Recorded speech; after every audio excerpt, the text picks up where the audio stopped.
এপ্রিলে নির্বাচন না, কেন ডিসেম্বরে না, এই ব্যাখ্যাটা তো আসতে হবে। আচ্ছা, এখন কেন আমরা ডিসেম্বর বলছি, বা সর্বোচ্চ আমি ব্যক্তিগতভাবে মনে করি জানুয়ারির শেষ বা ফেব্রুয়ারির ফার্স্ট উইক পর্যন্ত হতে পারে, কারণ নির্বাচনটা শীতকালে হওয়া দরকার।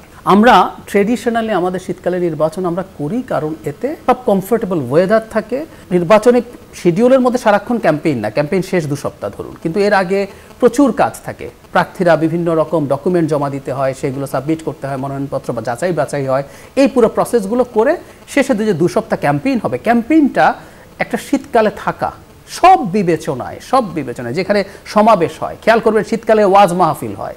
কারণ কি? কারণ আপনার এই গরমের মধ্যে আপনি ওয়াজ মাহফিল করতে পারবেন না, এত ফ্যানও দিতে পারবেন না, দিলেও লাভ হবে না, মানুষ একসাথে যখন বসবে। সো যখন জনসমাবেশ হবে, যখন মিছিল হবে, তখন শুধু গরম না, বৃষ্টি। আপনি খেয়াল করুন, বাংলা ভাষায় যদি বলি ফার্স্ট 2 উইকস হচ্ছে এপ্রিলের চৈত্র মাস, আমরা চৈত্র মাসের গরমের কথা বলি, কালবৈশাখীর কথা বলি। সো নানান রকম ঝামেলার মধ্যে তৈরি হচ্ছে।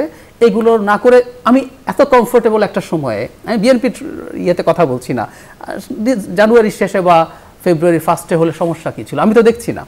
অ্যাটলিস্ট কনভিন্স তো করার চেষ্টা করতে হবে। এবং একই সাথে পাবলিক পরীক্ষা শুরু হচ্ছে, সেই সমস্যা থাকছে। এবং বিএনপি একটা নতুন সমস্যার কথা বলেছি, দ্যাট ইজ ইন্টারেস্টিং। এই নির্বাচন যদি এপ্রিলে হয়, তারা যদি সরকার গঠন করেন, তাহলে খেয়াল করুন বাজেট তো জুনে দিতে হয়, তাদের হাতে কিন্তু খুব অল্প সময় থাকবে। তাদের তো এই প্রশাসনের ব্যাপারে দায়িত্ব নেওয়া এবং তাদের এই পলিসিগুলো বাজেটে ইনক্লুড করা, সব কিছু মিলে তারা দেখবে জুনের মধ্যে তাদের আসলে খুব বেশি সময় হাতে নাই। সো এটাও আমার কাছে একটা গুরুত্বপূর্ণ কারণ মনে হয়।